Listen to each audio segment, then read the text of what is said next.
بسم اللہ الرحمن الرحیم اللہم صلی علی محمد وعلی آل محمد کما صلیت علی ابراہیم وعلی آل ابراہیم انک حمید مجید اللہم بارک علی محمد وعلی آل محمد کما بارکت علی ابراہیم وعلی آل ابراہیم انک حمید مجید رب اشرح لی صدری ویسر لی امری واحلل عقدۃ من لسانی یفقہوا قولی رب زدنی علما ربی یسر ولا تعسر وتمم بالخیر وبک نستعین یا فتاح رب زدنی علما آمین۔ بات جو ہے آج کل وہ ذکر کی چل رہی ہے، یعنی اللہ تعالیٰ کا ذکر۔ ولا ذکر اللہ اکبر، سورہ عنکبوت کی آیت ہے جو پہلے بھی جس کی بات ہوئی تھی، ہے نا۔ اور پچھلی بار بات ہوئی تھی کہ جو ہم لوگوں کے جو بھی اعمال ہیں، پہلے تو جو کچھ ہم لوگوں کو معلوم ہے، یعنی جو معلومات ہے اس کو معمولات میں یعنی اپنے عمل میں لے کے آنا ہے۔ تو معلومات کو معمولات میں تبدیل کرنا ہے، یعنی جو کچھ بھی پتہ ہے، کہ جیسے کئی بار ہوتا ہے نا، بہت ساری چیزیں پتہ ہوتی ہیں کہ ہاں اس کا یہ فائدہ ہے، اس کا وہ فائدہ ہے، لیکن وہ چیزیں عمل میں نہیں آتی ہیں۔ تو بات وہی ہے کہ جب تک وہ چیز عمل میں نہیں آئے گی نا، اس کا کوئی خاص فائدہ نہیں ہوگا۔ اب جو اس کے علاوہ جو بات ہے کہ معمولات میں وہ چیزیں لے کے آنی ہیں، یعنی عمل ان پہ کرنا ہے، تو اس میں جو ایک آسان ترین جو چیز ہے جس کی بات ہوئی تھی پچھلی بار بھی، اور بلکہ 2-3 دفعہ سے بات ہو رہی ہے، کہ اللہ تعالیٰ کا ذکر، اور اس کی جو ایک سب سے آسان جو ایک طریقہ ہے وہ یہ ہے کہ مسنون دعاؤں کی اگر عادت ہم لوگ بنا لیں تو اس سے بہت فائدہ اور بہت آسانی ہو جاتی ہے کہ ہر کام میں، پھر ظاہر سی بات ہے کیونکہ ہر موقع کی دعائیں ہیں جو نبی کریم صلی اللہ علیہ وسلم نے ہم لوگوں کو سکھائی ہیں، تو جب کوئی بھی چیز، اور دن بھر میں بہرحال کھانا پینا ہے، اور گھر سے باہر نکلنا ہے، گھر میں داخل ہونا ہے، سونا ہے، جاگنا ہے، واش روم جانا ہے، باہر نکلنا ہے، تو اس طرح کی چیزیں تو رہتی ہیں۔ تو جب ان سب چیزوں میں وہ دعائیں یاد رہیں گی تو ظاہر سی بات ہے پھر جو اللہ تعالیٰ کا ذکر ہے وہ اپنے آپ زیادہ ہو جائے گا، ٹھیک ہے۔ اب اس کے بعد ایک اور جو چیز ہے وہ یہ ہے کہ جو بھی ہم اپنا عمل کرتے ہیں، یعنی کہ جو بھی کام ہوتا ہے، یعنی جو فعل ہوتا ہے، فاعل لام، ٹھیک ہے، فعل اور عمل دونوں ہی ہوتا ہے ٹو ڈو تھنگس، ہے نا، کچھ کام کرنا، لیکن وہ فعل جو ہے وہ عمل میں تبدیل ہو جاتا ہے جب ہم ایک نیت بنا کے وہ کام کرتے ہیں، ٹھیک ہے۔ تو یہ کہ جو ہمارے اعمال ہیں دن بھر کے، یعنی کہ جو کچھ بھی ہم کام کرتے ہیں، جو بھی فرائض ہیں، جو بھی چیزیں جو سب لوگ کرتے ہیں اور ہم لوگ بھی کرتے ہیں، تو ان اعمال کو وزنی کرنا ہے۔ اور وہ وزنی کیسے ہوتے ہیں؟ سب سے پہلی جو چیز ہے وہ اخلاص سے۔ سب سے پہلی کیا؟ سب سے پہلی اور سب سے آخری جو سب سے بڑی ایک بیسک چیز ہے وہ اخلاص کی، اس کی نیت جو ہے وہ یہی ہو کہ اس کے تھرو، اس کے ذریعے سے اللہ تعالیٰ ہم سے راضی ہو جائے اور اللہ تعالیٰ خوش ہو جائے، ہے نا۔ اب یہ کہ اخلاص تو آ گیا، اب اس میں یہ کہ نیت اور کیا ہوگی، نیت تو خیر اللہ تعالیٰ کو راضی کرنا ہی ہے۔ بہرحال جو اللہ تعالیٰ نے جو فضیلت بتائی ہے، جو فضائل ہیں نا چیزوں کے، وہ اگر ذہن میں ہوتے ہیں تو اس سے بھی ایک جس کو کہتے ہیں نا کہ ایک چینلائز ہو جاتی ہے ہم لوگوں کی جو بھی نیتیں ہوتی ہیں وہ۔ تو یہ ہے کہ ایک چیز جو اللہ تعالیٰ نے خود بارہا بہت بار، یہ کہ خیر قرآن شریف میں بھی اللہ تعالیٰ نے بتائی ہے، نبی کریم صلی اللہ علیہ وسلم کی حدیث شریف سے بھی پتہ ہے، اور ہم لوگوں کی یہ جو سیشنز ہوتے ہیں نا اس میں بھی یہ بات بہت بار ہوئی ہے، اور وہ کیا ہوئی ہے کہ اللہ تعالیٰ نے ہم کو بنایا کیوں ہے، ٹھیک ہے، اور بنا کے یہاں پہ بھیجا کیوں ہے؟ اس لیے کہ ہم اللہ کو راضی کر سکیں، ٹھیک ہے۔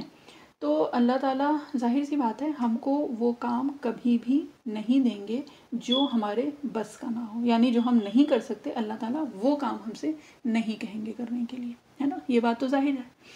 اور یہی بات اللہ تعالیٰ نے قرآن شریف میں بھی یہ کہ متعدد جگہ فرمائی ہے۔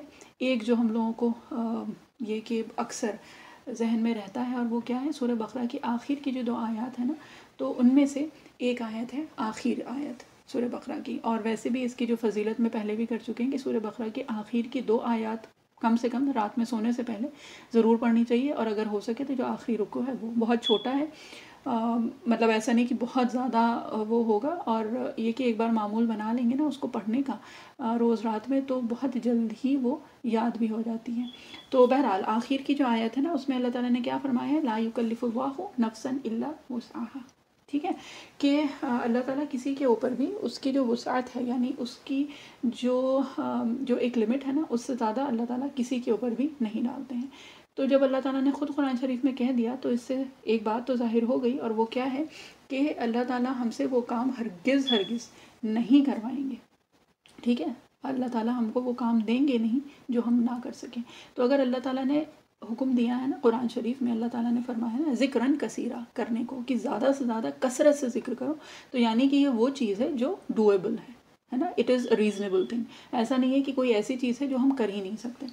تو بات یہ ہے کہ جو مسئلہ ہے ہمارا وہ یہی ہے کہ ہم کو پتہ ہی نہیں ہے کہ ہم کو کرنا کیا ہے نا، یعنی کھانے پینے اور گھر بنانے کے علاوہ یا اور بھی جو بھی چیزیں ہیں پہننے اوڑھنے کے علاوہ، اس کے علاوہ بھی کوئی کام ہے جس کے لیے اللہ تعالیٰ نے ہم کو بھیجا ہے نا۔ تو بات یہی ہے کہ یہ دنیا جو ہے نا وہ اللہ تعالیٰ نے دارالامتحان بنائی ہے، ٹھیک ہے؟ جس کو کہتے ہیں دارالاسباب، دارالامتحان، دارالفنا، الگ الگ لفظ استعمال ہوتے ہیں اور الگ الگ طرح سے ہم لوگ اس دنیا کو کرتے ہیں، لیکن بات یہ ہے کہ ان الفاظ میں نا ایک گہرائی ہے، اور اگر دیکھیں تو دارالامتحان یعنی کہ ہمیشہ یہاں پہ کچھ نہ کچھ کسی نہ کسی طرح سے آپ کا امتحان لیا جا رہا ہے، چاہے اللہ تعالیٰ، جس کو کہا جاتا ہے نا کہ اللہ تعالیٰ دے کے بھی آزماتے ہیں اور اللہ تعالیٰ نہ دے کے بھی آزماتے ہیں، تو اللہ تعالیٰ فقر اور فاقے میں بھی آزماتے ہیں، اور اللہ تعالیٰ جب آسائشیں دیتے ہیں اور بہت زیادہ دولت اور وسعت عطا کرتے ہیں نا تو وہ بھی آزمائش ہوتی ہے۔ تو بہرحال یہ ہے ہی دارالامتحان، ٹھیک ہے؟ اور دار فانی یعنی کہ وہ چیز جو ختم ہو جائے گی، فنا ہونے والی چیز ہے نا۔ اور یہ سب چیزیں ہم لوگوں نے اکثر، جو بڑے لوگ ہیں کم سے کم انہوں نے تو یہ سب چیزیں سنی ہوں گی، اور جو چھوٹے کم عمر کے لوگ ہیں انہوں نے یہ سب چیزیں شاید نہ سنی ہوں، لیکن یہ ساری وہ الفاظ ہیں synonyms of the world that we are living in۔ تو بس یہی ہے کہ یہاں پہ، اور کیونکہ ابھی تفسیر میں بھی یہی کچھ چل رہا ہے، لَقَدْ خَلَقْنَا الْإِنسَانَ فِي كَبَدٍ، ٹھیک ہے؟ تو سورہ بلد میں بھی ہے، اور پھر کیا ہے كَادِحٌ إِلَىٰ رَبِّكَ كَدْحًا، کہ مشقت تو ہے اس دنیا میں، ہے نا۔ اور یہ ہے کہ اس کے ساتھ ساتھ اللہ تعالیٰ نے یہ ساری جو چیزیں دی ہیں نا، اس کے ساتھ ہم لوگوں کو ایک اور چیز بتائی ہے، اور وہ کیا بتائی ہے کہ یہ جتنی بھی چیزیں ہیں، جتنی بھی آزمائشیں ہیں، جتنے بھی امتحان ہیں، تو اللہ تعالیٰ نے ہمیں ان کا جواب بھی دیا ہے، ٹھیک ہے؟ ان سے جس کو کہتے ہیں آسانی کے ساتھ نکلنے کا راستہ بھی بتایا ہے، اور کس طرح سے ہم لوگوں کو کامیابی مل سکتی ہے، یا کس طرح سے ہم اس امتحان میں پاس ہو سکتے ہیں، اور ایسے ویسے پاس نہیں، وتھ فلائنگ کلرز، یعنی کہ بہت اچھے مارکس کے ساتھ۔ تو وہ طریقہ بھی اللہ تعالیٰ نے ہمیں بتایا ہے، کوئی چیز بھی ہڈن نہیں ہے، اٹس ناٹ اے سیکرٹ۔ جو کویشچن پیپر ہے نا، اور یہ بات جو پڑھنے والے بچیاں ہیں ان کو بہت آسانی سے سمجھ میں آ جائے گی کہ کویشچن پیپر مل جائے اور وہ بھی حل شدہ سالوڈ پیپرز مل جائیں، تو اس سے بہترین تو کوئی چیز نہیں ہے نا۔ اور یہ تو ہے دنیا کی بات، تو اللہ تعالیٰ نے تو ہمیں وہ سالوڈ کویشچن پیپر آلریڈی دیا ہوا ہے نا۔ لیکن یہ کہ بہرحال اللہ تعالیٰ ہم لوگوں کو معاف کرے کہ اس کے بعد بھی ہم لوگوں کو توفیق نہیں ہوتی ہے۔ بہرحال اللہ تعالیٰ کے ذکر کا حکم ہے، اور ایک بات جو ہے وہ یہ ہے کہ اللہ تعالیٰ کے ذکر کی تاثیر ہوتی ہے، ٹھیک ہے؟ اور وہ اس طرح سے سمجھ لیں کہ جیسے آگ کی تاثیر ہوتی ہے نا، آگ کی تاثیر کیا ہوتی ہے؟ گرم، کوئی چیز اس میں ڈال دی جاتی ہے تو وہ جل جاتی ہے، ٹھیک ہے؟ کوئی چیز اس کو ایک جس کو کہتے ہیں کہ قریب ہو تو اس کی تپش محسوس ہوتی ہے، اسی طرح برف کی بھی تاثیر ہے۔ تو ہر چیز کی جب تاثیر ہوتی ہے تو ذکر کی ڈیفینیٹلی تاثیر تو ہے، ٹھیک ہے؟ اور وہ کیا ہے؟ وہ یہ ہے کہ دل کو اللہ تعالیٰ کی محبت سے ذکر بھر دیتا ہے، ٹھیک ہے؟ اور اس کے علاوہ جو ہے نا کہ اور بہت ساری جو بیکار کی چیزیں ہوتی ہیں نا، جو حدیث شریف میں جس کے لیے آیا ہے لا یعنی، ٹھیک ہے؟ یعنی جو اردو میں لا یعنی کہا جاتا ہے، ویسے وہ اصل میں کیا ہے؟ لا یعنی جس کا کوئی فائدہ نہیں ہے، جو بے فائدہ بے معنی جو چیزیں ہیں نا، وہ چیزیں دل سے نکلتی رہتی ہیں، ٹھیک ہے؟ تو جس ذات کا ذکر ہوتا ہے نا، اس ذات کی محبت پیدا ہو جاتی ہے اپنے آپ۔ اور یہ ہم لوگ ویسے بھی دیکھیں اگر کہ جب یہ کہ جیسے بچے کی پیدائش ہوتی ہے اور گھر والے بہت خوش ہوتے ہیں، وہ ہے تو اس وقت اگر آپ اس گھر میں جائیں تو کیا ہوتا ہے؟ سب سے زیادہ ذکر جو ہے وہ اسی بچے کا ہو رہا ہوتا ہے، جو شاید ابھی 1 گھنٹے یا 1 ہفتے یا 1 دن کا ہوا ہو، تو سب سے زیادہ ذکر جو ہے وہ اسی کا ہوتا ہے۔ کیوں؟ کیونکہ اٹ از ایک وشیس سائیکل ہوتی ہے نا، کہ جس سے محبت ہوتی ہے اس کا ذکر ہوتا ہے، اور جس کا زیادہ ذکر ہوتا ہے اس سے اپنے آپ محبت زیادہ ہو جاتی ہے۔ تو بات وہی ہے کہ کسی چیز کا جب تذکرہ زیادہ ہوتا ہے اور یہ کہ آپ زیادہ شروع کر دیجئے تو اس چیز کی محبت تو آ جاتی ہے. ٹھیک ہے. تو بہرحال جب کثرت ذکر ہوتا ہے تو اللہ تعالیٰ کی محبت بھی زیادہ ہوتی ہے، اور جب اللہ تعالیٰ کی محبت مضبوط ہو جاتی ہے تو اللہ تعالیٰ کی رضا حاصل کرنے کی فکر ہونے لگتی ہے. ٹھیک ہے. اور اللہ تعالیٰ کو راضی کرنا پھر خود دل چاہتا ہے کہ ہم وہ کام کریں جس سے اللہ تعالیٰ راضی ہو، اور وہ کام چھوڑ دیں جس سے اللہ تعالیٰ راضی نہ ہو یا جو اللہ تعالیٰ کو پسند نہ ہو. ٹھیک ہے. اب اس کی دیکھیں ایک اور مثال، اور وہ کیا ہے کہ ایک ماں ہوتی ہے نا، بچوں کے جو کام ہوتے ہیں جب جو چھوٹے ہوتے ہیں یا ان سے بھی بڑے ہوتے ہیں، یا جو بھی ہر ڈفرینٹ سٹیجز میں ڈفرینٹ ریکوائرمنٹس ہوتی ہیں، لیکن یہ کہ اسپیشلی جب بالکل چھوٹے ہوتے ہیں اور کسی بھی چیز کو وہ خود نہیں کر سکتے، تو وہ کام کرتی ہے وہ ماں جو شاید ایک نارمل سرکمسٹانسز میں اگر وہ سوچے تو وہ سوچ کے خود حیران رہ جائے کہ اس نے کیا کیا کیا ہے. ٹھیک ہے. مطلب گندگی صاف کرنا ادھر ادھر، اور وہ جو بھی کام پھیلاتا ہے، گرتا ہے، پڑتا ہے، سب کچھ ہوتا ہے، لیکن اتنی محبت اور شفقت کے ساتھ وہ کام ہوتا ہے، اور اللہ تعالیٰ خود واقعی دل میں وہ محبت اور وہ جذبہ ڈالتے ہیں کہ وہ سارے کام اتنے آسان ہو جاتے ہیں. لیکن اسی ماں سے آپ کہہ دیجئے کہ وہ کسی اور کا کر دے تو مشکل ہوگا. بہرحال کرنے والے کرتے ہیں، اللہ تعالیٰ ان لوگوں کو بہترین جزائے خیر دے، اور اللہ تعالیٰ سب کو توفیق عطا فرمائے عافیت کے ساتھ. لیکن یہ کہ اسی ماں سے کہہ دیں کہ وہ کسی اور کا اسی طرح سے پیشاب پخانہ صاف کر دے، یا جو بھی گندگی پھیلائی ہے یا بہت ساری چیزیں ہوتی ہیں جو کرنے کی ہوتی ہیں وہ کر دے، تو بہت گرا گزرتا ہے، بہت بھاری کام ہو جاتا ہے وہ، ہے نا. بہرحال مشکل ہوتا ہے. تو بات یہ ہے کہ اللہ تعالیٰ نے کیونکہ وہ محبت دی ہوئی ہے اس بچے کے لیے، اس ماں کو، تو وہ کام جو ہے اپنے آپ آسان ہو جاتا ہے نا. تو اسی طرح سے جب ذکر ہوتا ہے تو ذاکر جو ہے اس کے دل میں اللہ تعالیٰ کی محبت ہوتی ہے، اور پھر اللہ تعالیٰ کے دیے ہوئے جو کام ہوتے ہیں نا، جو فرائض ہیں وہ تو خیر بہت بڑی چیز ہے، اس کے بعد جو اور بھی چیزیں ہوتی ہیں نا وہ سب کے سب بہت آسان ہو جاتی ہیں کہ اللہ تعالیٰ کے ساتھ خود وقت گزارنے کا دل چاہتا ہے. ٹھیک ہے. نماز اور تلاوت، اور یہ بات نفلی عبادات کی ہو رہی ہے، تو ہر چیز کا پھر اور زیادہ دل چاہنے لگتا ہے. اور ویسے بھی کہا گیا نا کہ قرآن شریف کی تلاوت جو ہے وہ کیا ہے، وہ ایسے ہے جیسے کہ اللہ تعالیٰ سے ہم کلام ہونا ہے نا. اور یاد ہو اگر سورہ فاتحہ میں جو ہم لوگوں نے تفسیر میں کیا تھا، کیا تھا کہ شروع کی جو صورت ہے، یعنی الحمدللہ رب العالمین الرحمن الرحیم مالک یوم الدین ایاک نعبد و ایاک نستعین، یہ شروع کی جو 3 آیات ہیں، تو وہ کیا ہے کہ جب ہم کہتے ہیں تو اللہ تعالیٰ اس کے بدلے میں جواب دیتے ہیں، ہے نا. اور جب ہم ایاک نعبد و ایاک نستعین کہتے ہیں تو پھر اللہ تعالیٰ اس کے جواب میں کہتے ہیں کہ میرا بندہ مجھ سے کچھ چاہتا ہے، کچھ مانگتا ہے. تو یہ سب کیا ہے، یہ اللہ تعالیٰ سے ہم کلام ہی ہے نا، ہے نا. اور دوسری جو چیز ہے وہ کیا ہے کہ جب ہم ذکر کرتے ہیں، ٹھیک، جب ہم ذکر کرتے ہیں تو اللہ تعالیٰ کے ہم جلیس ہوتے ہیں، یعنی کہ ہم اس جو ذکر کی جو مجلس ہوتی ہے نا، تو وہ گویا اس طرح ہے کہ جیسے ہم اللہ تعالیٰ کے قریب ہیں. ٹھیک ہے. اور قرآن جو ہے وہ اللہ تعالیٰ سے ہم کلامی ہے، ذکر جو ہے وہ اللہ تعالیٰ کے پاس بیٹھنا ہے، اور نماز جو ہے وہ اللہ تعالیٰ نماز کے لیے کہا گیا ہے کہ اللہ تعالیٰ اس طرح سامنے ہوتے ہیں، یعنی کہ ہم بیسیکلی اللہ تعالیٰ کے سامنے کھڑے ہیں، یعنی روبرو کھڑے ہیں. تو بہرحال ذکر کی یہ بہت ساری چیزیں ہیں، اور یہ کہ ذکر بیسیکلی کیا ہے، اللہ تعالیٰ کو یاد کرنا. اب یہ یاد کرنا جو ہے وہ ذکر لسانی بھی ہوتا ہے، یعنی زبان سے یاد کرنا، اور ذکر قلبی، ذکر خفی جو بھی کہا جائے کہ جو خاموشی کے ساتھ ہوتا ہے، یعنی کہ دل ہی دل میں جو اللہ تعالیٰ کو یاد کیا جاتا ہے. ٹھیک ہے. اور اس کو اگر دیکھیں تو ہم لوگوں نے یہ حدیث شریف پہلے بھی کئی بار کی ہے، سورہ فلق اور سورہ ناس میں تو ہمیں یاد آ رہی ہے کہ شیطان جو ہے وہ انسان کی پشت پہ بیٹھا ہوتا ہے، اور وہاں سے وہ کیا کرتا ہے کہ اس کا جو بھی ایک سونڈ کی طرح سے ہوتا ہے جو وہ پیچھے سے پشت سے یعنی پیچھے سے ڈالتا ہے انسان کے دل کے اندر، اور جب وہ غافل ہوتا ہے تو وہ اندر ڈالتا ہے، اور پھر اس کے ذریعے سے وسوسے ڈالتا ہے، اور جب بندہ اللہ تعالیٰ کا ذکر کرتا ہے تو وہ پیچھے ہٹ جاتا ہے. ٹھیک ہے.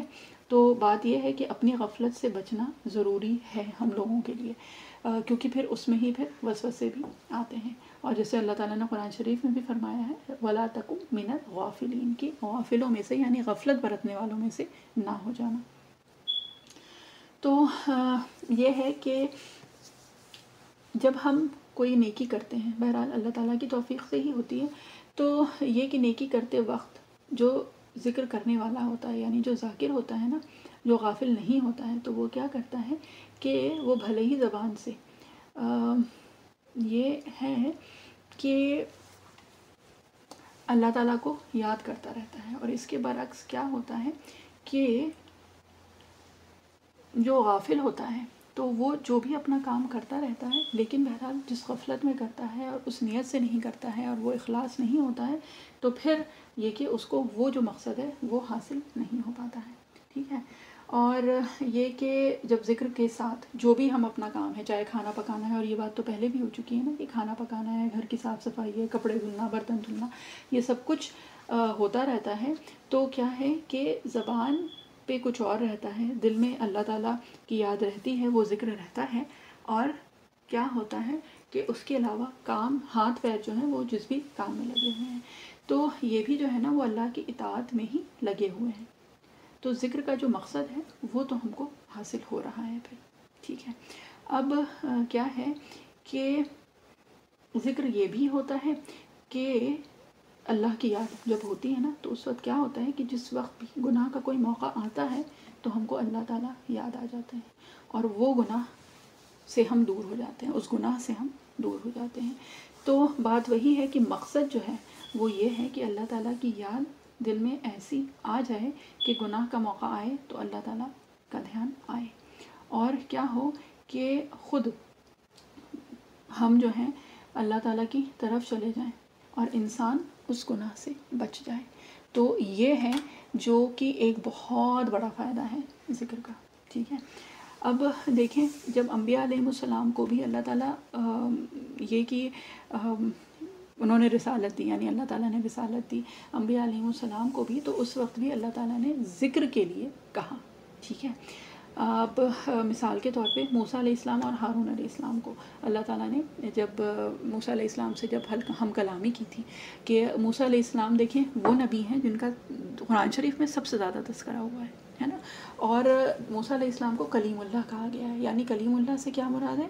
کلیم یعنی وہ، اور دنیا میں بہرحال یہ کہ وہ اکیلے واحد وہ ہیں جن سے اللہ تعالیٰ نے خود براہ راست کلام کیا تھا، ہم کلامی کی تھی، تو موسیٰ علیہ السلام کو کلیم اللہ کہا جاتا ہے، ٹھیک ہے۔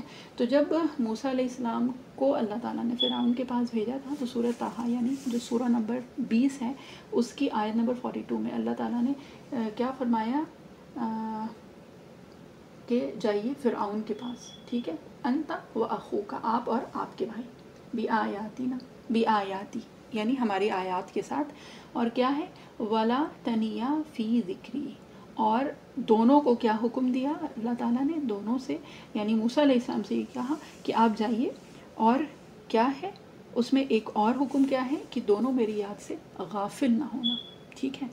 اب یہاں پہ اگر دیکھیں تو اللہ تعالیٰ موسیٰ علیہ السلام کو بھیج رہے ہیں کس کے پاس؟ فرعون کے پاس، جو اس وقت کا سب سے بڑا سمجھ لیں بادشاہ، حاکم، سب سے پاورفل گورنمنٹ، سب سے پاورفل اسٹیٹ، کنٹری، جو بھی سمجھ لیں، ٹھیک ہے، اور اس کی آرمی بھی ایسی کہ دنیا میں اس وقت اس طرح کی آرمی کسی کے پاس موجود نہیں تھی۔ تو اللہ تعالیٰ نے موسیٰ علیہ السلام کو جس کو کہتے ہیں نا کوئی آرمی نہیں دی، کوئی سولجرز نہیں دے، کچھ بھی نہیں دیا ہے نا۔ ایک چیز جو اللہ تعالیٰ نے ہدایت کی تھی موسیٰ علیہ السلام کو، وہ کیا کیا تھا کہ میرے ذکر سے غافل نہ ہونا، ٹھیک۔ تو یہ اگر دیکھیں صرف ایک اس آیت میں، تو کیا ہے کہ اللہ تعالیٰ نے ایک نبی کو بھیجا، ٹھیک ہے، نبی کو بھیجا جا رہا ہے، اور وہ بھی کس کے لیے؟ دعوت کے کام سے، اور اس کے باوجود اللہ تعالیٰ نے کیا فرمایا کہ ذکر جو ہے وہ نہ بھولنا، ٹھیک۔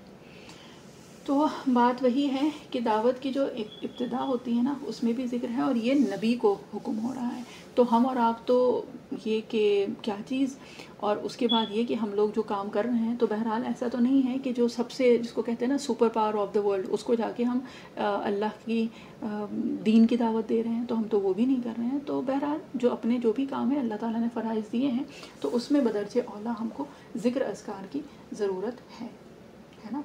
تو یہ کہ عمل بھی ہے، یعنی جو کام کر رہے ہیں وہ بھی ہے، اللہ تعالیٰ کی یاد بھی ہے، اور اللہ تعالیٰ پہ بھروسہ یعنی توکل بھی ہے، ٹھیک۔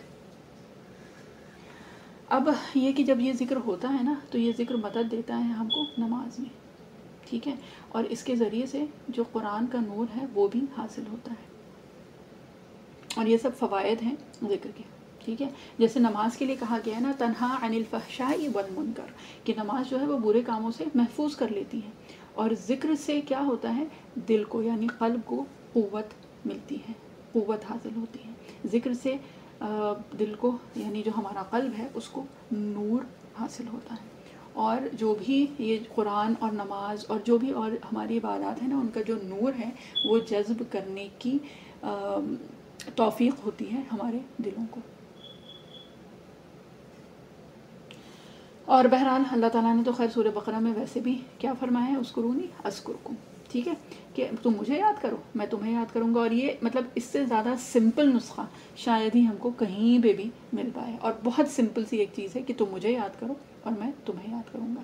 اب یہ یاد کرنا جو ہے یہ ایک تو ایکچوئل فزیکل یاد کرنا بھی ہے کہ فزیکلی وہ ہو، اور دوسری جو چیز ہے نا وہ یہ ہے کہ جب اللہ تعالیٰ فیصلہ فرمائیں گے ہمارے لیے، ٹھیک ہے، تو کیا ہوتا ہے کہ عافیت والے فیصلے اللہ تعالیٰ ہمارے لیے فرمائیں گے، ٹھیک ہے، تو کیا ہے کہ نیک عمل کی توفیق بھی ہوتی ہے، اللہ تعالیٰ اس کو قبول بھی کرتے ہیں، اور عافیت کے فیصلے ہوتے ہیں اس بندے کے لیے جو اللہ تعالیٰ کو یاد کرتا ہے۔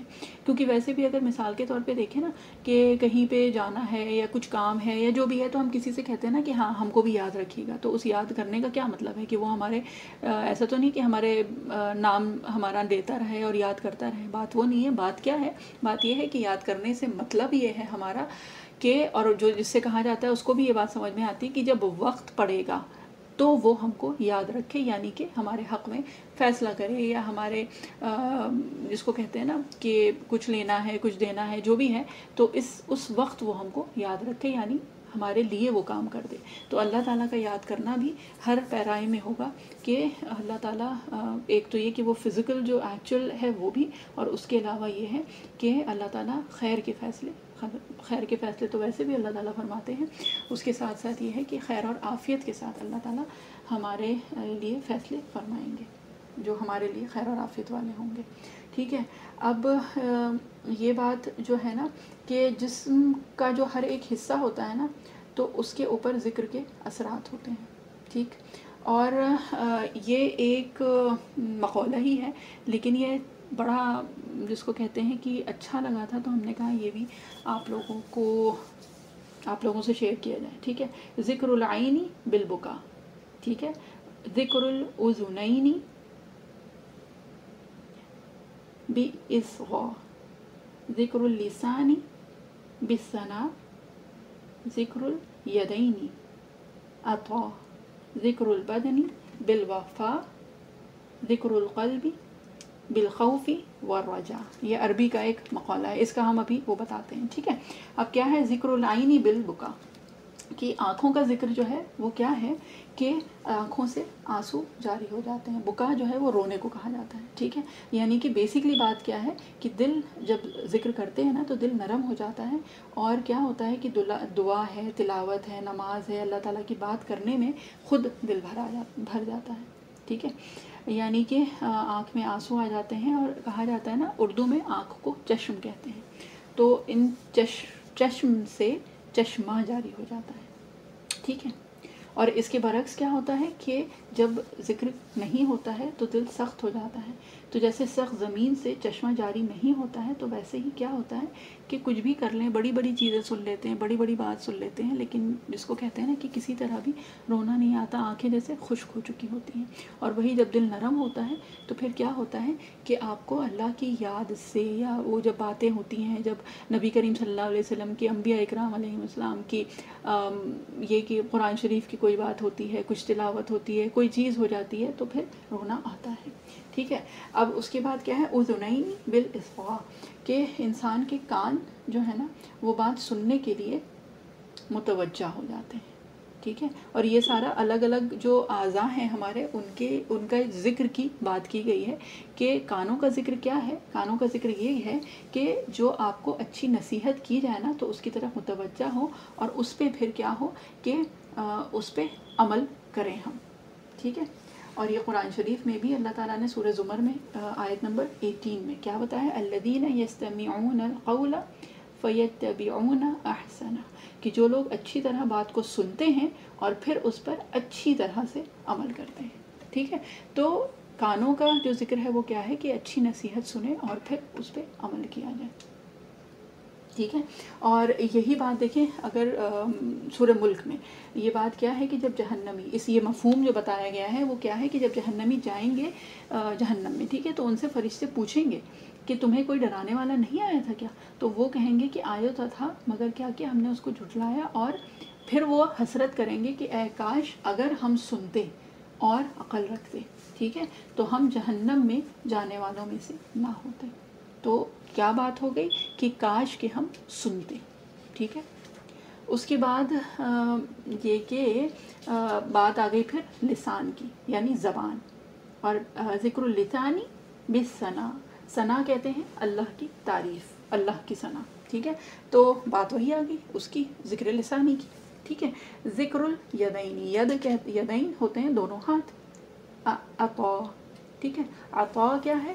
یعنی دینا، اپنے مال کو اللہ کے راستے میں خرچ کر دینا. ٹھیک ہے، تو جو بھی ہم دیتے ہیں نا وہ اصل میں وہی ہے کہ ہمارے لیے وہ واپس لوٹ کے بھی آتا ہے اور ہمارے لیے ذخیرہ بھی بنتا ہے. ٹھیک ہے، اور یہ کہ اللہ تعالیٰ نے تو خود وعدہ کیا ہے نا کہ وہ کئی گنا زیادہ عطا کریں گے.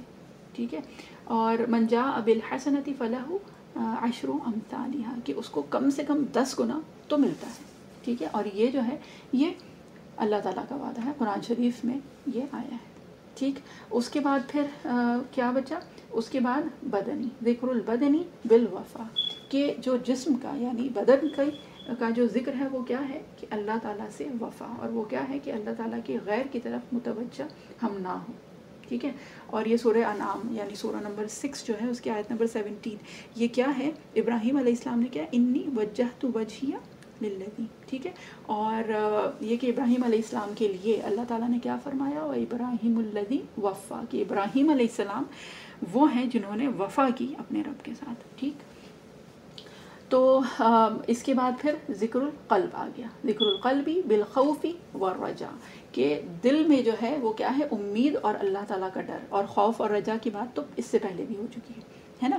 تو ذکر القلبی کیا ہے؟ بالخوف والرجا، خوف اور رجا یعنی خوف اور امید کے درمیان ایک مومن کا دل ہمیشہ رہتا ہے. پھر روح کا جو ذکر ہے وہ کیا ہے؟ تسلیم اور رضا، یعنی کہ اللہ تعالیٰ نے جو حکم دیا ہے نا اس کو تسلیم کرنا اور اللہ تعالیٰ کی رضا کو حاصل کرنے کی کوشش کرنا. ٹھیک ہے، اب اللہ تعالیٰ کا جو حکم ہے، ایک تو جو وہ حکم ہے جو فرائض ہیں، حلال حرام ہے وہ ہے، اور اس میں آ جاتا ہے پھر جو تقدیر جو ہے نا جو اللہ تعالیٰ نے لکھی ہے اس پر راضی ہونا. ٹھیک ہے، اور یہ جو ہے یہ واقعی بڑی ایک مشکل چیز ہے. اور تقدیر میں یعنی جو مقدر میں ہے، جو اللہ تعالیٰ نے جو لکھا ہے نا ہمارے لیے، اس پر راضی ہوں کہ اگر اللہ کا یہی فیصلہ ہے تو میں اس پہ راضی ہوں. ٹھیک ہے، تو اس کا مطلب یہ ہرگز نہیں ہے کہ اس پہ آپ جس کو کہتے ہیں کہ بھروسہ کر کے بیٹھ جائیں اور ہاتھ پیر نہ ہلائیں. عمل جو ہے وہ کرنا ہے، اور عمل اور توکل دونوں، اور یہ دونوں ساتھ میں کرنا نا بہت مشکل کام ہے. یا تو کوئی ایک ایکسٹریم پہ چلا جاتا ہے کہ صرف عمل کرتا ہے، اور اس کو یہ ہوتا ہے کہ جو بھی ہوتا ہے تو اس کو یہ لگتا ہے کہ یہ میری جس کو کہتے ہیں صلاحیتوں کی وجہ سے ہے، یا میری ذہانت ہے اور میرا کرنا ہے اور وہ ہے، اور وہ اللہ تعالیٰ کے اوپر سے بھروسہ اس کا اٹھنے لگتا ہے. یا پھر دوسرے جو ہوتے ہیں وہ کیا ہوتے ہیں کہ وہ ایسا توکل کہ عمل کا تو کہیں سے کوئی ذکر ہی نہیں آتا ہے، نہ عمل میں دل لگتا ہے اور نہ ہاتھ پیر اس کے لیے ہلتے ہیں، بس بیٹھے ہوتے ہیں اس لیے کہ اللہ کرے گا. ٹھیک ہے، تو اللہ تعالیٰ بھی دیکھیں نبی کریم صلی اللہ علیہ وسلم کی مثال تو ہم لوگوں کے سامنے ہے نا، کہ اس کے لیے تو بس ہمیں ایک جو سب سے ایک آسان ترین وہ ہوتی ہے کہ غزوہ بدر میں نبی کریم صلی اللہ علیہ وسلم کے توکل سے زیادہ تو کسی کا بھی نہیں تھا، لیکن غزوہ بدر میں بھی نبی کریم صلی اللہ علیہ وسلم نے زرہ پہنی تھی، اور ایک نہیں 2 پہنی تھی.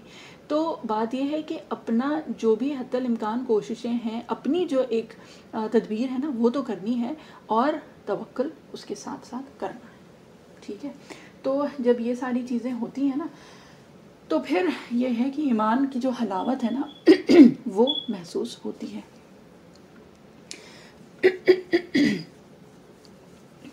اب بنی اسرائیل جو تھے تو موسیٰ علیہ السلام بہرحال کلیم اللہ تھے، تو بنی اسرائیل جو تھے انہوں نے موسیٰ علیہ السلام سے پوچھا تھا کہ ہم کو یہ کیسے پتہ چلے گا کہ ہم اللہ تعالیٰ سے استغفر اللہ، ہم کو یہ کیسے پتہ چلے گا کہ اللہ تعالیٰ ہم سے راضی ہے. ٹھیک ہے، تو موسیٰ علیہ السلام نے پھر اللہ تعالیٰ سے یہ پوچھا کہ یہ ہم کو کیسے پتہ چلے گا کہ اللہ تعالیٰ آپ ہم سے راضی ہیں. تو اللہ تعالیٰ نے اس کا جواب کیا بتایا، یہ ہم سب لوگوں کے لیے بہت غور سے سننے اور سمجھنے کی بات ہے، اور وہ یہ ہے کہ اللہ تعالیٰ نے یہ فرمایا کہ یہ بہت آسان ہے، اور وہ یہ ہے کہ اللہ سے اگر تم راضی ہو تو اللہ تعالیٰ تم سے راضی ہے. ٹھیک ہے، کہ اپنے دل میں تم یہ دیکھ لو کہ تم اللہ کے ہر فیصلے سے راضی ہو، ہر حال میں تم اللہ تعالیٰ کا شکر ادا کرتے ہو، ہر حال میں اگر تم اللہ سے راضی ہو تو پھر اللہ تعالیٰ تم سے راضی ہے. اللہ تعالیٰ ہم لوگوں کو عافیت کے ساتھ یہ بھی توفیق عطا فرمائے. ٹھیک ہے، اور بات یہی ہے کہ یہ صفات اگر ہمارے اندر آ جائے نا تو پھر ذکر کے جو اثرات ہوتے ہیں وہ جسم میں مرتب ہوتے ہیں، یعنی ایبزارب ہوتے ہیں، جسم میں آتے ہیں. ٹھیک ہے، اور یہ ہے کہ اگر یہ کیفیت نہیں ہوتی ہے تو بھی اپنی طرف سے کوشش تو کرنی ہے. اس وجہ سے وہ کیفیات جو ہے نا وہ بھی اللہ تعالیٰ کی ہی مرضی سے آتی ہیں، لیکن یہ کہ کم سے کم اتنا تو ہے نا کہ جسم کے جو بھی اعضاء ہیں وہ ذکر میں لگے ہوئے ہیں، جب وہ لگے رہیں گے تو انشاءاللہ دل بھی اس کیفیت میں آئے گا. ٹھیک ہے، کیونکہ کئی بار یہ ہوتا ہے نا کہ نہیں میں اس لیے نہیں کرتی کہ دل نہیں لگتا ہے یا پھر یکسوئی نہیں ہوتی ہے، اور جس کو کہتے ہیں نا وہ فوکس، وہ کانسنٹریشن نہیں ہوتا ہے. تو نماز تو میں اس وقت پڑھتی ہوں جب نماز پڑھنے کا مزہ آئے، ہے نا. مطلب یہ کہ خوب دل لگا کے نماز پڑھو تو کوئی فائدہ ہے، اور دل نہیں لگ رہا ہے کہ نماز میں کھڑے ہوئے اور کبھی ادھر کا دھیان کبھی ادھر کا دھیان، تو ایسی نماز سے کیا فائدہ. ٹھیک ہے، یہ اکثر سننے میں بھی آتا ہے، اور یہ کہ ہم لوگ خود بھی کبھی کبھی اس طرح سے بھی شیطان وسوسے میں ڈالتا ہے ہم لوگوں کو. تو بات یہ ہے کہ نماز کا جو ہے نا وہ حکم ہے، اور فرض نماز کی بات ہو رہی ہے. ٹھیک ہے، تو نماز کا حکم ہے، تو ہم اپنی کیفیات کے لیے نماز نہیں پڑھتے ہیں، نماز تو پڑھنی ہے. اس لیے کہ نماز نہ پڑھنے کا جو گناہ ہے اس سے تو ہمیں بچنا ہے. ٹھیک، تو نماز پڑھنی تو ہے، ہاں کرتے رہیں گے کوشش تو انشاءاللہ وہ کیفیات بھی آئیں گی. پھر وہ بھی ہوگا کہ ہاں نماز میں دل بھی لگا ہے، اور وہ خشوع اور خضوع بھی ہے، اور وہ فوکس اور کانسنٹریشن بھی ہے. لیکن یہ کہیں سے کوئی جواز نہیں ہے کہ نماز میں کیونکہ ادھر ادھر خیال آتا ہے تو ایسی نماز سے کیا فائدہ. نہیں، نماز سے فائدہ تو ہر حال میں ہے. ہاں وہ افضل ترین نہیں ہوگی، لیکن نماز تو ہر حال میں پڑھنی ہے. ٹھیک ہے، اور اسی طرح سے اور جو بھی چیزیں ہیں تو اگر وہ کیفیات نہیں بھی حاصل ہو رہی ہیں، دیکھیں وہ تو افضل ترین ایک جس کو کہتے ہیں نا افضل درجہ ہے، لیکن وہ افضل نہ بھی ملے تو ٹھیک ہے، something is better than nothing at least, ہے نا. تو وہ کیفیات بھی آئیں گی، لیکن بات یہ ہے کہ وہ ہم شروعات تو کریں پہلے، جس کو کہتے ہیں نا کہ پہلے عادت بنتی ہے پھر عبادت میں تبدیل ہوتی ہے. تو پہلے عادت بنانے کی تو ہم لوگ کوشش کریں، ہے نا. اور اس کے بعد دیکھیں اتنی ساری جس کو کہتے ہیں کہ حدیث شریف ہیں جس سے ذکر کی فضیلت پتہ چلتی ہے، اور یہ پہلے بھی بات ہو چکی ہے، بہرحال تھوڑی سی ابھی بھی کر لیں. اور وہ یہ ہے ایک کہ جب تک زمین پہ کوئی بھی اللہ اللہ کرنے والا موجود ہوگا تو اسرافیل علیہ السلام کو یہ حکم ہے کہ 40 سال آپ انتظار کریے گا، اور جب 40 سال تک کوئی اس زمین پہ اللہ اللہ کرنے والا نہ موجود ہو تو پھر آپ پھونکیے گا. یعنی کہ قیامت اس وقت آئے گی جب کہ اللہ کا ذکر کرنے والا کوئی بھی اس زمین پہ نہیں بچے گا، اور تقریباً 40 سال اس کو گزر چکے ہوں گے، ہے نا. تو ایک دفعہ اللہ کہنے کا یہ اثر ہے. تو بہرحال ایسا ہو ہی نہیں سکتا کہ ہم لوگ ذکر کریں، چاہے بے کیف بھی کریں، پہلے کوشش تو کریں. تو وہ کریں گے تو انشاءاللہ اس کے اثر کیوں نہیں ہوگا ہم لوگوں کے اوپر، ہے نا. تو قیامت دیکھیے وہ مصیبت ہے نا جو کہا جاتا ہے کہ جب سے دنیا بنی ہے، اور جس کو کہتے ہیں کہ دنیا کے بننے میں جو ایک سب سے بڑی مصیبت ہے وہ قیامت ہی ہے نا. تو یہ کہ اگر اللہ کے ذکر سے قیامت جیسی مصیبت رک جائے گی، اس کو حکم ہے، یعنی کہ قیامت جیسی مصیبت کو رکنے کا حکم ہے نا. تو جو روز اللہ اللہ کرتا ہے تو کیا اس سے دنیا کی جو مصیبتیں ہیں وہ دور نہیں ہو جائیں گی کیا، ہے نا. تو بات اس وقت دیکھیں ایک اور چیز ذہن میں آئی ہے، وہ ابھی ہی کلیریفائی کر دیں کہ اس کا مطلب یہ نہیں ہے کہ جو بھی پریشانیاں ہیں وہ کچھ بھی نہیں ہوں گی اور یہ ہوگا اور بس سب کچھ اچھا ہو جائے گا، یہ بات نہیں ہے۔ اس کا مطلب یہ ہے کہ وہ سب کچھ ہوگا، لیکن جو اللہ کے مقرب لوگ ہوتے ہیں نا، جو اللہ تعالیٰ کے بندے ہوتے ہیں مخلص، تو کیا ہوتا ہے کہ وہ ساری پریشانیاں تو آتی رہتی ہیں، لیکن اللہ تعالیٰ ان کی حفاظت کرتے ہیں، اللہ تعالیٰ انہیں محفوظ رکھتے ہیں، یعنی کہ ان کو وہ ڈپریشن، وہ انگزائٹی، وہ پریشانی، وہ فکر، وہ اس طرح کی نہیں ہوتی ہے، اس طرح کی اذیت نہیں ہوتی ہے جیسا کہ ان لوگوں کو ہوتی ہے انہی پریشانیوں سے جب وہ اللہ تعالیٰ سے بہت قریب نہیں ہوتے ہیں، ٹھیک ہے۔ اور یہ کہ اللہ تعالیٰ ہم سب لوگوں کو بہترین توفیق عطا فرمائے۔ اور یہ کہ ایک جو ذکر کی بہت بڑی ایک جو فضیلت ہے نا، وہ کیا ہے کہ مخلوق سے کاٹ دیتا ہے یہ ذکر، یعنی کہ جو ایک چیز ہے نا کہ ہم تو دنیا میں لگے رہتے ہیں، کبھی اس چیز میں، کبھی اس چیز میں، کبھی اس سے آگے نکلنا ہے، کبھی اس سے جلن، کبھی حسد، کبھی کینہ، کبھی بغض، کبھی یہ ساری چیزیں رہتی ہیں نا، تو ان ساری چیزوں سے تعلق جو ہے وہ کٹنے لگتا ہے۔ سورہ مزمل میں اللہ تعالیٰ نے فرمایا ہے، سورہ مزمل آیت نمبر 8 ہے، ٹھیک ہے، وَاذْكُرِ اسْمَ رَبِّكَ وَتَبَتَّلْ إِلَيْهِ تَبْتِيلًا، ٹھیک ہے۔ تو تبتل کیا ہے؟ مخلوق سے کٹنا، اور اللہ تعالیٰ سے ایکسکلوسیولی جڑ جانا جو ہوتا ہے نا، اس کو تبتل کہا جاتا ہے۔ تو بہرحال اللہ تعالیٰ ہم لوگوں کے ذکر کو واقعی ایسا بنائے کہ اس میں یہ سب تاثیر حاصل ہو ہم لوگوں کو، ہے نا۔ اب جو بات ہے، اچھا وہ بھی ہم لوگ پچھلی بار کر رہے تھے نا، کیا کہتے ہیں کہ ذکر مسنون دعائیں، ہے نا، تو مسنون دعائیں بھی ہو رہی تھیں۔ اب 20 منٹ ہے تقریباً، چلے انشاءاللہ، کیونکہ دیکھیں حدیث شریف سے بھی بہت ساری چیزیں ہم لوگوں کو پتہ چلتی ہیں، ہے نا۔ اور کیا ہے کہ حدیث شریف کے مفہوم سے ہی بتا رہے ہیں کہ ذکر یعنی اللہ تعالیٰ کا ذکر جو ہے اس جیسی کوئی اور چیز نہیں ہے جو اللہ کے عذاب سے بچانے والی ہو۔ یہ حدیث شریف کا مفہوم ہم بتا رہے ہیں، ٹھیک ہے۔ پھر حدیث شریف میں نبی کریم صلی اللہ علیہ وسلم نے ارشاد فرمایا ہے کہ بہت سے لوگ ایسے ہیں، کیسے ہیں، جو کہ دنیا میں نرم بستروں پر اللہ تعالیٰ کا ذکر کرتے ہیں، جس کی وجہ سے حق تعالیٰ جنت کے اعلیٰ درجوں میں ان کو پہنچا دیتے ہیں، ٹھیک ہے۔ تو بات یہی ہے کہ اللہ تعالیٰ ہم لوگوں کو سوتے جاگتے اٹھتے بیٹھتے ذکر کی توفیق عطا فرمائے۔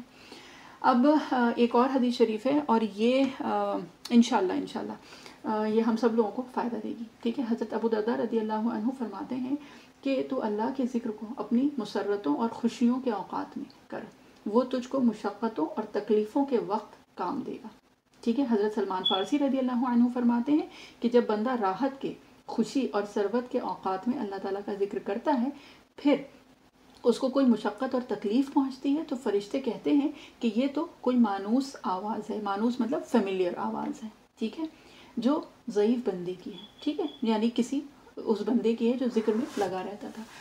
تو پھر کیا ہوتا ہے؟ پھر اللہ کے ہاں اس کی سفارش کرتے ہیں، اور جو شخص راحت کے اوقات میں اللہ کو یاد نہیں کرتا ہے، ٹھیک ہے، پھر اس کو کوئی تکلیف پہنچتی ہے تو اس وقت وہ اللہ کو یاد کرتا ہے، تو فرشتے کہتے ہیں کہ یہ تو غیر مانوس آواز ہے، یعنی کہ نان فیملیئر آواز ہے۔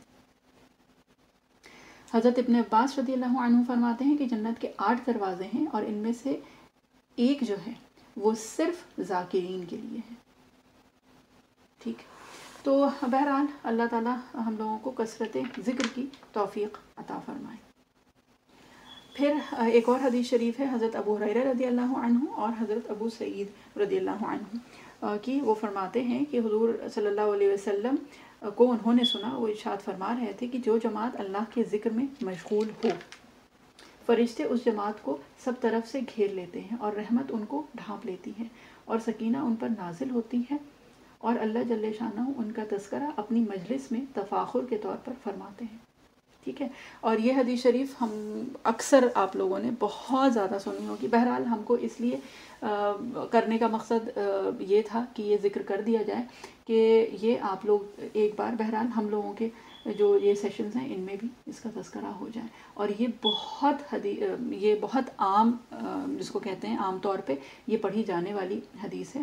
تو بہرحال اللہ تعالیٰ ہم لوگوں کو جس کو کہتے ہیں نا کہ ایسی مجالس میں بیٹھنے کی توفیق عطا فرمائے۔ حضور صلی اللہ علیہ وسلم کا ارشاد ہے کہ جو بھی لوگ اللہ کے ذکر کے لیے جمع ہوں اور ان کا مقصد صرف اللہ ہی کی رضا ہو تو آسمان سے ایک فرشتہ ندا کرتا ہے کہ تم لوگ بخش دیے گئے اور تمہاری برائیاں نیکیوں سے بدل دی گئیں۔ دوسری حدیث میں ہے کہ اس کے بالمقابل جو اجماع ایسا ہوتا ہے کہ اس میں اللہ پاک کا کوئی ذکر نہ ہو تو یہ اجماع قیامت کے دن حسرت اور افسوس کا سبب ہوگا۔ ٹھیک، تو بہرحال حدیث شریف تو بہت ہم نے یہ کہ پہلے بھی ذکر ہو چکی ہیں اور یہ کہ ابھی بھی وہ ہے۔ بہرحال اللہ تعالیٰ ہم لوگوں کو توفیق عطا فرمائے یہ سب کرنے کی۔ ٹھیک ہے، نبی کریم صلی اللہ علیہ وسلم کا ارشاد ہے کہ اللہ کے ذکر سے بڑھ کر کسی آدمی کا کوئی عمل عذاب قبر سے زیادہ نجات دلانے والا نہیں ہے۔ ٹھیک ہے، اور اس کے بعد کیونکہ بات تھوڑی ہو رہی تھی جو مخصوص جو ذکر ہیں صبح شام کے ان کی بات ہو رہی تھی تو وہ بھی تھوڑی سی اس کی بھی بات کر لیتے ہیں، ہے نا۔ اور ایک تو دیکھیے یہ ہے کہ اچھا الگ الگ حدیث شریف سے الگ الگ فضائل ہیں تو ان میں سے جو بھی کر لیں جتنی بھی توفیق ہو جائے تو وہ کافی ہے۔ تو یہ ہے کہ جو شخص صبح کی نماز کے بعد اسی حیت میں بیٹھے ہوئے، ٹھیک ہے، بولنے سے پہلے اگر یہ دعا 10 مرتبہ پڑھ لے، وہ کیا ہے، لا الہ الا اللہ وحدہ لا شریک لہ لہ الملک ولہ الحمد یحیی ویمیت وہو علی کل شیء قدیر۔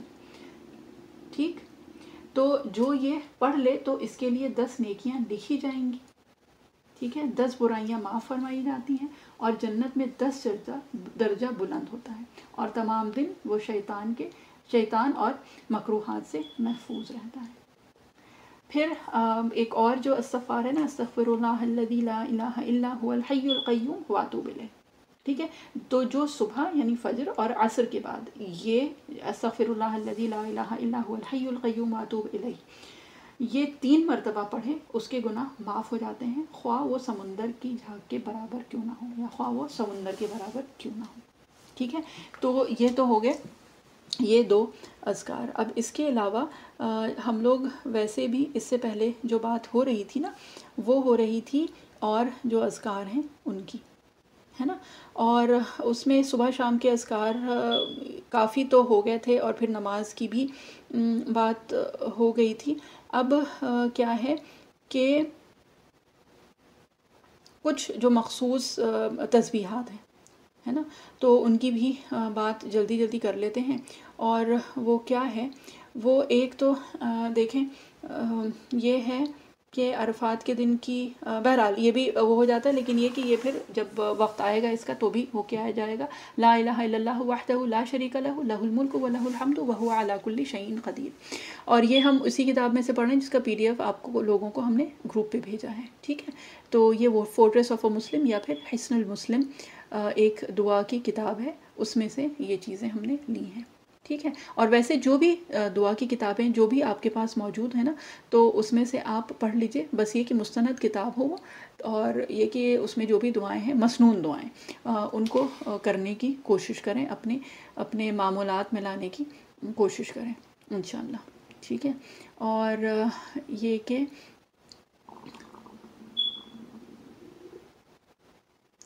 اچھا ہاں ایک چیز اور ہے کہ کہیں جس میں کہیں اگر تکلیف ہو تو اس پہ 3 بار دایاں ہاتھ اس جگہ پہ رکھ کے یعنی تکلیف والی جگہ پہ رکھ کے 3 مرتبہ بسم اللہ بسم اللہ بسم اللہ بسم اللہ 3 بار، اور اس کے بعد 7 مرتبہ پڑھنا ہے کیا ہے، اعوذ باللہ وقدرتہ من شر ما اجد واحاذر، اعوذ باللہ وقدرتہ من شر ما اجد واحاذر۔ یہ بھی آپ کو ہر دعا کی کتاب میں تقریباً ہر دعا کی کتاب میں مل جائے گا، ہے نا۔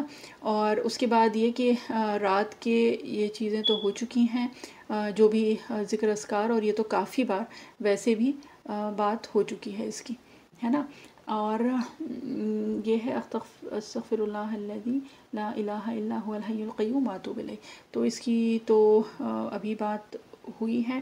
اس کے بعد پھر کیا ہے کہ لا الہ الا اللہ وحدہ لا شریک لہ لہ الملک ولہ الحمد وہو علی کل شیء قدیر، ٹھیک ہے، تو یہ ایک تسبیح ہے، اور یہ 100 مرتبہ پڑھنے کا جو اس کی فضیلت ہے وہ کیا ہے کہ اس کو گویا کہ اس نے 10 غلام آزاد کیے، اور اس کے لیے 100 حسنات یعنی کہ نیکیاں لکھ دی جاتی ہیں، 100 جو اس کے گناہ ہیں وہ معاف کر دیے جاتے ہیں، اور یہ کہ شیطان سے اس کی کفالت ہوتی ہے، ٹھیک ہے، شیطان اور مکروہات سے اس کی کفالت ہوتی ہے۔ پھر سبحان اللہ و بحمدہ، سبحان اللہ و بحمدہ، یہ ایک تسبیح، دن میں ایک تسبیح پڑھنے کا اس کا جو ثواب ہے وہ کیا ہے کہ اس کے گناہ معاف کر دیے جاتے ہیں، اگر وہ سمندر کی جھاگ کے برابر بھی کیوں نہ ہو۔ اور یہ ہم الگ الگ روایات سے پڑھ رہے ہیں کہ اس میں سے جو بھی جتنی بھی توفیق ہو جائے وہ پڑھ لیں، ٹھیک ہے۔ اور اس کے بعد کیا ہے سبحان اللہ و بحمدہ، یہ وہی ہے کہ 100 بار پڑھنے سے کیا ہے کہ قیامت کے دن کوئی ایسی نیکی نہیں ہوگی جو اس سے بڑی ہوگی جس کے ساتھ وہ آئے گا، ٹھیک ہے، یعنی کہ سب سے بڑی جو نیکی ہوگی وہ یہی ہوگی۔ یہ ہم کم و بیش مفہوم کے اعتبار سے بتا رہے ہیں، ٹھیک ہے۔ اس کے بعد یہی دعا پھر سے، لا الہ الا اللہ وحدہ لا شریک لہ لہ الملک ولہ الحمد وہو علی کل شیء قدیر۔ تو یہ اگر 10 بار پڑھ لیا تو گویا ایسا ہے کہ جیسے اس نے 4 غلام آزاد کیے بنی اسماعیل میں سے، ٹھیک۔ پھر حضرت ابو ہریرہ رضی اللہ عنہ کی روایت ہے کہ نبی کریم صلی اللہ علیہ وسلم نے فرمایا کہ 2 لفظ ایسے ہیں، ٹھیک ہے، جو کہ زبان پہ بہت ہلکے ہیں اور میزان پہ بہت بھاری ہیں، اور اللہ تعالیٰ کو محبوب ہیں، یعنی الرحمن کو بہت محبوب ہے، اور وہ کیا ہے سبحان اللہ و بحمدہ سبحان اللہ العظیم۔ اور یہ والی جو حدیث شریف ہے نا، یہ بخاری شریف کی آخری حدیث ہے، یعنی ختم بخاری پہ یہ حدیث شریف پڑھی جاتی ہے، کیا ہے سبحان اللہ و بحمدہ سبحان اللہ العظیم، جو زبان پہ بہت ہلکے ہیں، میزان پہ بھاری ہیں، اور الرحمن یعنی اللہ تعالیٰ کو بہت محبوب ہے، ٹھیک ہے۔ پھر ایک اور حدیث شریف میں کیا ہے سبحان اللہ والحمد للہ لا الہ الا اللہ واللہ اکبر۔ یہ جو ہے یہ وہ الفاظ ہیں جو نبی کریم صلی اللہ علیہ وسلم کو محبوب تھے دنیا کی ہر ایک چیز پہ، یعنی کہ مفہوم کے اعتبار سے یہ کہ ہر اس چیز سے بہتر ہے جس پہ کہ سورج طلوع ہوتا ہے، ٹھیک۔ تو یہ سارے ہم اسی میں سے اذکار اسی بکلٹ میں سے بتا رہے ہیں تاکہ اگر کسی کو کچھ بھول جائے تو آپ اس میں سے پھر ڈھونڈ سکتے ہیں، اور یہ سیکوینس میں ہم بتا رہے ہیں، ٹھیک ہے۔ اور اس کے بعد تو یاد ہوگا جو ہم لوگوں نے پہلے بھی کیا تھا کہ سبحان اللہ ایک 100 مرتبہ کہنا، ٹھیک ہے، تو ایک تسبیح سبحان اللہ کی، تو کیا ہے کہ اس کے لیے 1000 نیکیاں لکھی جاتی ہیں اور 1000 گناہ اس کے مٹا دیے جاتے ہیں۔ پھر کیا ہے سبحان اللہ العظیم و بحمدہ، تو یہ ایک بار کہنے سے کیا ہوتا ہے، ایک درخت ہمارا لگ جاتا ہے جنت میں، ٹھیک ہے، یعنی ہماری جنت میں درخت لگ جاتا ہے، ٹھیک۔ اس کے بعد پھر ایک ہے لا حول ولا قوت الا باللہ، یہ جو ہے یہ جنت کے خزانوں میں سے ہے، جنت کے خزانوں میں سے ایک خزانہ کیا ہے لا حول ولا قوت الا باللہ۔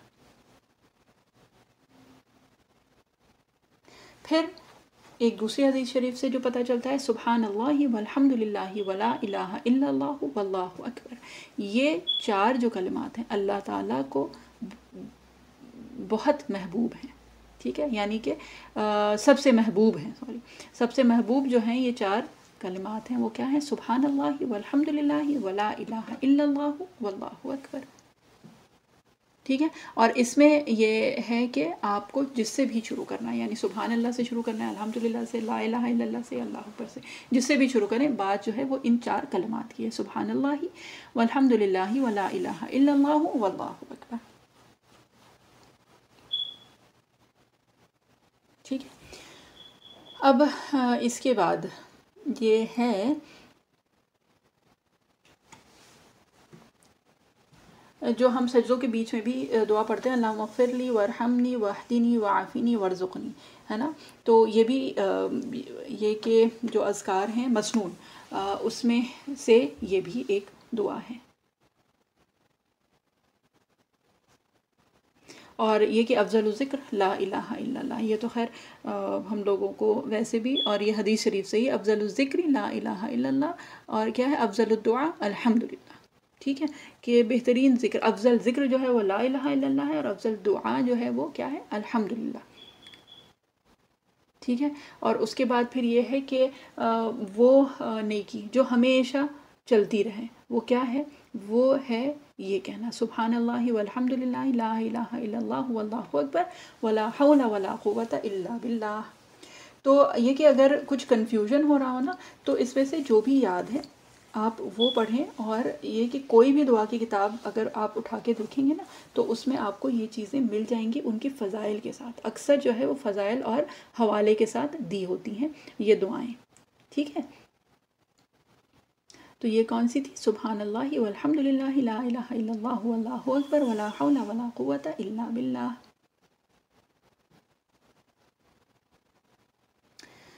پھر دیکھیں ایک ہے جو ہم تسبیحات فاطمہ پڑھتے ہیں، ہے نا.